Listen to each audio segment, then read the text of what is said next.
Changing the language in the Revolut app is a straightforward process. Follow these steps to adjust the language settings to your preference. Step 1. Open the Revolut app. Launch the Revolut app on your mobile device.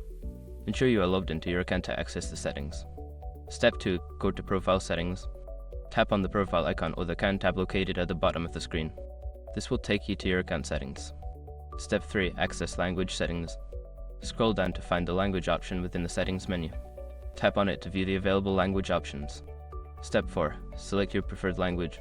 Browse through the list of languages and select the one you wish to use.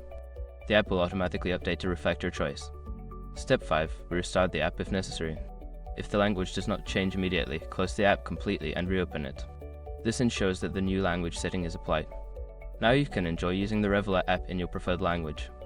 If you have any further questions or need assistance, feel free to reach out to customer support.